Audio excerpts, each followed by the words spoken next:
తిన్న అన్నం జీర్ణం అవుతోంది అంటే సింహాసనంలో ఉన్నవాడు అనుగ్రహం. నా ఇంట ఉన్నవాళ్ళు ఎప్పుడు కళ్ళు తుడుచుకోకుండా సంతోషంగా ఉంటారు అంటే సింహాసనంలో ఉన్నవాడు అనుగ్రహం. వాడు క్రూరుడై నా పట్ల అమర్యాదతో, నా పట్ల తీక్ష్ణ దృష్టితో కాకుండా నా పట్ల ప్రసన్నుడై పరిపాలిస్తున్నాడు. ఎంతో సంతోషంగా పరిపాలన చేస్తున్నాడు. వాడు పరిపాలకుడు, అందుకని వాడు ఒక్కడే సింహాసనంలో ఉంటాడు. మిగిలిన వాళ్ళందరూ సింహాసనంలో ఉన్నవాడిని రక్షించడానికి నేను పేటో గర్భాసనమో వేసుకుంటాను, నేను సింహాసనం వేసుకోను. సింహాసనం ఒక్కడికే. ఎవరికి? ప్రభువుకొక్కడికే. పరిపాలించేవాడెవడో వాడే సింహాసనం మీద కూర్చుంటాడు. మూర్ధాభిషిక్తుడిని చేశారంటారు. ఇంకా పరిపాలన చెయ్యడం మొదలు పెట్టాడు ఈయన. గుర్తేమిటి? ఆయన సింహాసనం మీద కూర్చోబెడతారు. ఆయన సింహాసనం మీద కూర్చున్నాడు, పరిపాలన చేస్తాడు. అందుకే దానికి పంచముఖము అని, పంచాననము అని పేరు.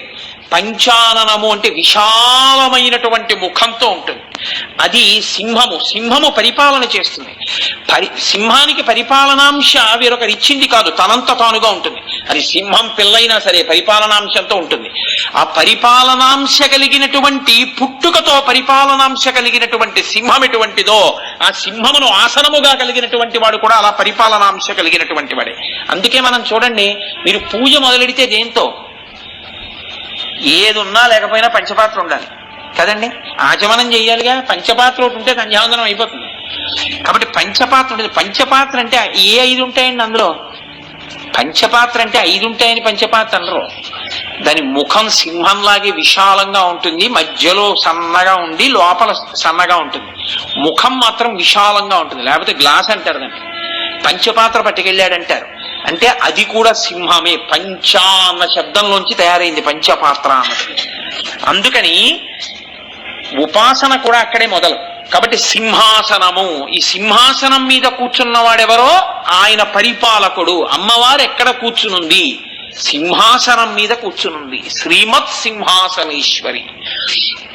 ఇప్పుడు ఆ తల్లి సింహాసనం మీద కూర్చునుంటే అందరూ సింహాసనం మీద కూర్చున్న వాళ్ళు అన్నప్పుడు ఏదో ఓ కొయ్య దొంగనో దాన్ని తీసుకొచ్చి దాంతో సింహం తయారు చేసి ఓ ఆసనం వేసి 2 పక్కల ఇలా సింహాలు పెట్టి దాని మీద చెయ్యేసి ఓ మెత్తటి పరుపు వేసి కూర్చోండి అంటారు. సింహాసనం మీద కూర్చున్నాడంటారు. అంతేకాని నిజంగా ఓ సింహాన్ని తీసుకొచ్చి అక్కడ కూర్చోబెట్టి అయ్యా దీని మీద మీరు కూర్చోండి అంటే ఎవడు కూర్చోడేమో. అలా ఎవరు కూర్చోరు. మహానుభావుడు ఆయన కూర్చున్నాడు. అయ్యప్ప స్వామి కూర్చున్నాడు. పెద్ద పులి మీద కూర్చున్నాడు ఆయన. సింహం మీద అసలు ఒకరు అడిగారా అడగలేదా అని చూడకుండా సింహాన్ని నిజంగా తనంత తానుగా వాహనం చేసుకున్నది లోకంలో ఎవరు? మా అమ్మ ఒక్కతే. అమ్మవారు ఒక్కతే సింహాన్ని వాహనం చేసుకుని సింహవాహన అయింది ఆవిడ. ఆవిడికి వేరొకరు సింహం మీద ఆసనం తీసుకొచ్చి నిజంగా కొయ్య దుంగతో చేసిన సింహాసనం మీద కూర్చోబెట్టలేదు. ఆవిడ ఆసనం సింహమే. ఆవిడ సింహం ఎక్కే యుద్ధం చేసింది.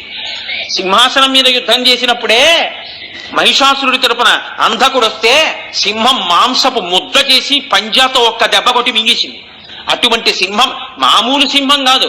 పెద్ద పెద్ద రాక్షసుల్ని పంజాలతో కొట్టి చంపే సింహం అంటే అదేం మందంగా నడవదు ఏనుగులాగా. సింహం పరిగెత్తడం అంటే యుద్ధ భూమిలో ఏం రథం వెళ్ళినట్టు ఉండదు. అటువంటి సింహం మీద ఆవిడ కూర్చుంటుంది. ఆవిడ కూర్చున్నప్పుడు సింహం మీద కూర్చుంటే ఎలా ఉంటుంది? సింహమే అలా ఉంటే సింహం మీద కూర్చుని సింహం వేగానికి ఒరిగిపోకుండా తాను కూడా కదులుతూ అంతకన్నా ఉగ్రంగా కూర్చుని చంపుతుంది. మరి అటువంటి చంపే అమ్మని ఉపాసన చేయడం భయం కాదా? కాదు. అమ్మ చంపేది నీ శత్రువుల్ని, నిన్ను కాదు. ఆ అమ్మ నీ పట్ల ప్రసన్నమూర్తి. నీ కోసం వీధిలో వాళ్ళతో దెబ్బలాడుతున్న నీ అమ్మ నీ పట్ల కారుణికురాలు. ఆమె పట్ల నీకు భయం ఎందుకు? ఆవిడకి సహజంగా సింహం వాహనం. అందుకని శ్రీమత్ సింహాసనేశ్వరి దేవి భాగవతంలో వ్యాసుడు అంటాడు, శ్వేతానన కృష్ణనేత్ర సంరక్తాధర పల్లవ తామ్రపాణి తలాకాంత దివ్యభూషణ భూషిత అష్టాదశ భుజాదేవి సహస్రభుజమండిత సంభూతాసురనాశాయ తేజోరాశి సముద్భవ అంటాడు. తేజోరాశి, ఒక పెద్ద తేజస్సు తీసుకొచ్చి కూర్చోపెడితే ఎలా ఉంటుందో అలా ఉంటుంది ఆవిడ. అష్టాదశ భుజాదేవి 18 చేతులతో ఆవిర్భవించింది. ఇలా చూసి అమ్మవారికి 18 చేతులు అనుకున్నారంతే. సహస్ర భుజమండిత 1000 భుజాలైపోయి. ఎప్పుడైపోయాయి ఎవరికి తెలియదు. సింహం మీద కూర్చొని మహిషాసుర మర్దనం చేసినప్పుడు అలా చేసింది. అంతే. దేవతలందరూ ఆ సింహం మీద విడిది మహిషాసుర మర్దనం చేస్తున్న తల్లిని చూసి అయ్యిగిరి నందిని నందిత మోదిని విశ్వ వినోదిని నందినుతే గిరివర వింధ్య శిరోధిని వాసిని విష్ణు విలాసిని విష్ణునుతే అని మనం శారదా నవరాత్రుల్లో అనుసంధానం చేస్తుంటాం కదా, స్తోత్రం చేశారు. మీరు నిజంగా సింహవాహన ఎవరు? ఆ తల్లే. ఆవిడ సహజంగా సింహము వాహనముగా కలిగినది కాదు. ఆ సింహాసనంలో ఉన్నటువంటి తల్లికి భయపడి ఈ లోకంలో ఉండేటటువంటి పరిపాలన అంతా జరుగుతోంది. పరిపాలన దేని వల్ల జరుగుతుంది? ప్రభువు అన్ని వేళలా అందరి మధ్య ఉండి ఉద్యోగుల మధ్యలో పనిచేయడు. ప్రభువు ఎక్కడో ఉంటాడు. కానీ ఎందుకు భయపడతారు? అమ్మో ఆయనకి తెలిసిందంటే అని భయపడుతుంటారు. ప్రభువుకి తెలిస్తే, ఎవరా ప్రభువు? సింహాసనంలో కూర్చున్నవాడు. సింహాసనంలో కూర్చున్న అమ్మవారి ఆజ్ఞకి భయపడిన కారణం చేతనే మనం బ్రతికుండడానికి అత్యంత అవసరమైనటువంటి వాయువు మనం వెళ్ళి పీల్చనవసరం లేకుండా మన దగ్గరికి వచ్చి మనలో పెడుతోంది. అలా వెళ్ళకపోతే అమ్మవారు ఒప్పుకోదు. కాబట్టి నీరు ప్రవహించి వెడుతోందంటే అమ్మవారి యొక్క అనుగ్రహం. ఆ క్షణానికి ఊపిరి తీసేస్తున్నాడంటే యమధర్మరాజు గారికి అమ్మవారి భయం. ఎవరెవరి పనులు వాళ్ళు చెయ్యాలో అలా చేస్తున్నారంటే కేవలం ఆ తల్లి యొక్క భయానికి ఈ బ్రహ్మాండాలన్నీ అలా నడుస్తున్నాయి. భూమి అలా తిరుగుతోంది, సూర్యుడు అలా ప్రకాశిస్తున్నాడు, అగ్ని అలా వేడిగా ఉంది. ఆ తల్లి ఆజ్ఞకి భయపడి ఈ లోకం అంతా నడుస్తోంది.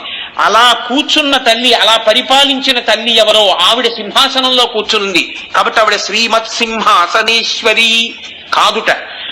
కశ్యప పశ్యకో భవతి అని సింహ అన్న శబ్దాన్ని వ్యత్యస్తం చేస్తే, అంటే కొంచెం అటు ఇటు మారిస్తే హంసి అవుతుంది. మీరు చూడండి, వేదంలో కశ్యప అన్న శబ్దాన్ని వ్యత్యస్తం చేస్తే పశ్యక అవుతుంది. వేదం కశ్యప అన్న శబ్దాన్ని పశ్యక అని చెప్పింది. అలాగే సింహ అన్న పదాన్ని వ్యత్యస్తం చేస్తే హంసి అవుతుంది. హంసి అంటే ఏమిటండి? తన్నో హంసి ప్రచోదయాత్ అంటుంటారు. హంసి అంటే మందంగా నడవవలసినటువంటిది. చాలా మెల్లమెల్లగా నడుస్తుంది హంస. కంగారుగా నడవదు. అందుకే హంస దేనికి ప్రసిద్ధి అంటే నడకకి ప్రసిద్ధి. పరమహంస అంటారు. పరమహంసలు ఏం చేస్తారు? జగత్తుని బ్రహ్మాన్ని వేరు చేసి చూస్తారు. అలాగే యోగనిష్టలోకి ప్రవేశించేటటువంటి వాడు తన ఊపిరిని చాలా మందంగా పీల్చి చాలా మెల్లగా విడిచిపెడుతుంటాడు. అంతేగాని ఆయాసం వచ్చిన వాళ్ళ గబగబా పీల్చరు. అలా మెల్లగా పీల్చి మెల్లగా విడిచిపెడుతున్నప్పుడు ఈ ఊపిరిని తీసి ఊపిరిని విడిచిపెట్టడం కారణంగా ఉన్నాడు అంటున్నారు. చాలా జాగ్రత్తగా మీరు గమనించండి. వీడు ఉన్నాడు భవతి అని దేన్ని బట్టి అంటారు? ఊపిరి లోపలికి వెళ్ళాలి, ఊపిరి బయటికి రావాలి. ఊపిరి లోపలికి ఎక్కడ వరకు వెళ్ళాలి అంటే అని పీల్చేసి ఇంకా పీల్చేస్తానన్నారు అనుకోండి, వెళ్ళదు. కొంతవరకు పీల్చాక ఆగిపోతుంది. ఆగిపోయాక ఏమవుతుంది? మళ్ళీ వదిలిపెట్టేయాలి. మళ్ళీ చాలా వదిలిపెట్టేస్తాను అన్నారు అనుకోండి, కొంతవరకు, ఆ తర్వాత వదిలిపెట్టలేదు, మళ్ళీ పీల్చేయాలి. ఈ పీల్చేటట్టు వదిలేటట్టు, కొంతవరకే పీల్చగలిగేట్టు కొంతవరకే వదిలిపెట్టేట్టు. ఓ 2-3 రోజులు ఊపిరి తీసే గొడవ లేకుండా పీల్చి లోపల పెట్టేసుకుంటానండి, నేను పీల్చేస్తానంటే ఏం కుదరదు. అది మెల్లగా పీల్చి అలా ఎప్పుడు పీలుస్తూ ఉండవలసిందే, ఎప్పుడు వదిలిపెడుతుండవలసిందే. ఇలా పీల్చి ఇలా విడిచిపెట్టేటటువంటి ఊపిరి రూపంలో హంసగా లోపలికి బయటకి తిరుగుతోంది ఒక ఆవిడే హంస నడక. మెల్లగా నడుస్తోంది బయటికి లోపలికి. ఆవిడ నడుస్తోంది కాబట్టి ఆవిడ ఎక్కడ వరకు చేరుతోందో ఇంకా తీయలేక ఆగిపోయిన స్థానం ఆవిడ పాదాల దగ్గరికి వెళ్ళి ఆగింది.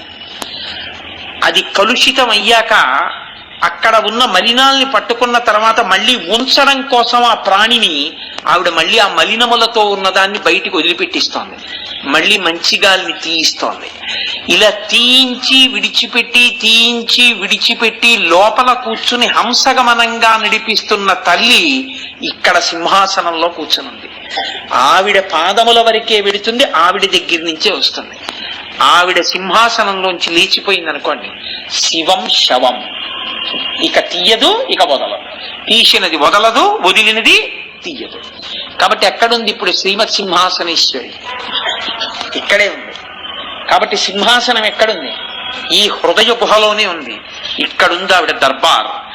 ఆవిడ ఇక్కడ కూర్చుని ఆవిడ ఎంతసేపు అంటుందో అంతసేపు హంస తిరుగుతుంది. ఆవిడ అని లేచిందనుకోండి అయి. కాబట్టి అమ్మా నువ్వు ఎక్కడున్నావు? ఇక్కడున్నావు. మత్సింహాసనేశ్వరి, నా సింహాసనంలో కూర్చొని ఉన్నది ఎవరావిడ? శ్రీ.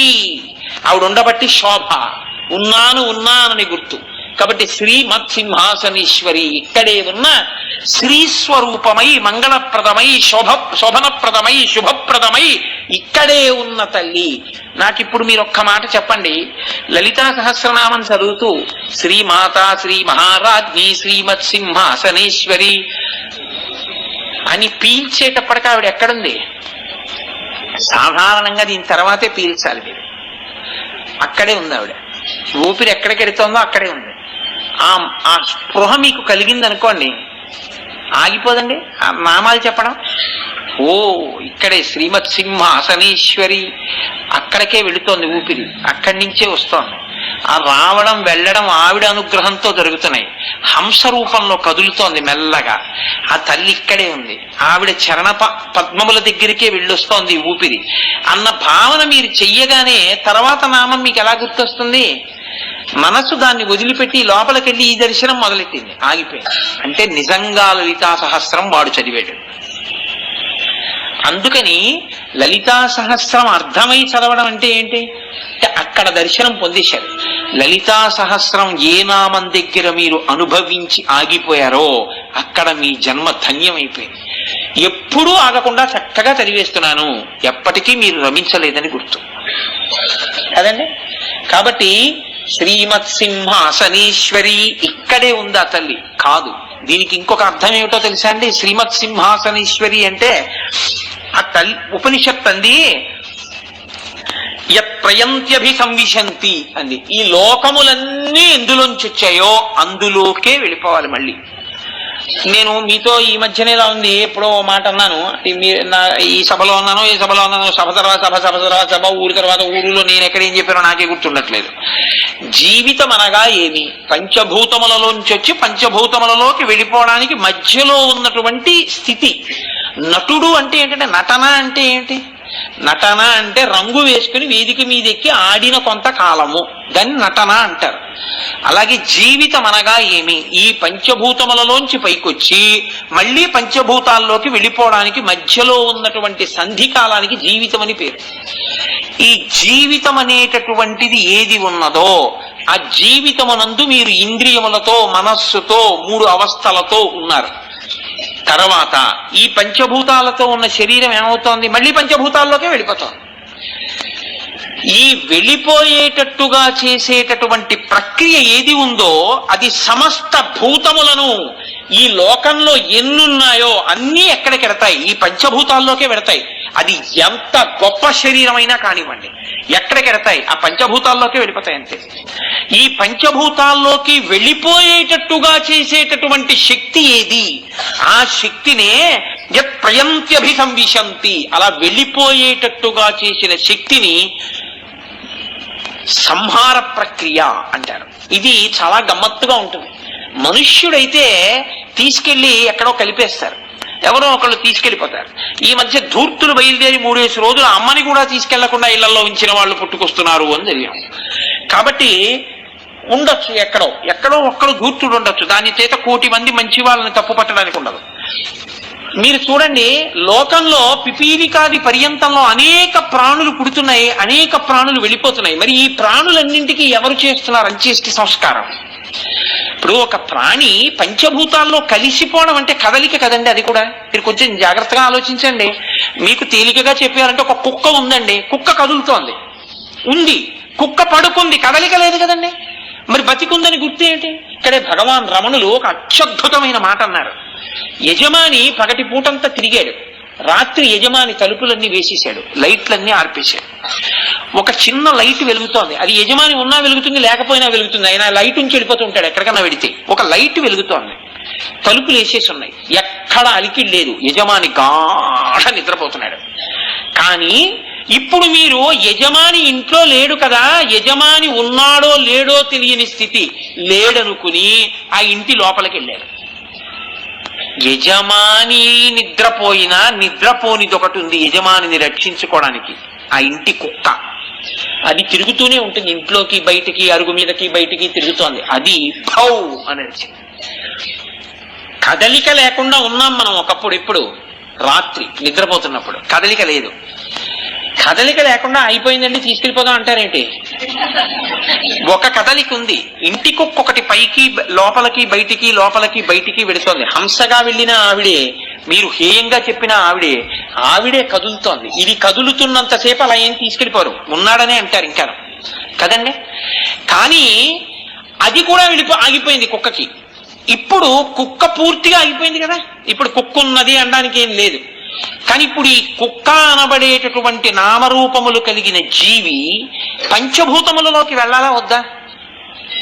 ఇప్పుడు ఈ నామరూపములు కలిగిన కుక్క రూపం, కుక్క శరీరం పంచభూతాల్లోకి కలవాలంటే కదలిక ఉందా లేదా? ఈ పంచభూతాల్లో కదిలిపోవాలా? అప్పుడు ఎవరు కదులుతారు? మనిషి కంటే పోనీ ఎవరో కలిపారు, ఎవరో తీసుకెళ్లారు, ఏదో చేశారు. కుక్కను ఎవరు చేశారు? అంటే ప్రాణ అపాన వ్యాన ఉదాన సమాన నాగ కూర్మ కృకర ధనంజయ దేవదత్తములని 10 వాయువులుంటాయి. ఇందులో లోపల ఉండేటటువంటి ధనంజయం అనే వాయువు ఏం చేస్తుందంటే ఆ శరీరం ఉబ్బిపోయేటట్టు చేసేస్తుంది. అంటే లోపల ఉబ్బిపోయేటట్టు చేస్తుంది ఆ వాయువు. ఇప్పుడు అది ఏం చేస్తుందంటే ఉబ్బుతుంది కుక్క.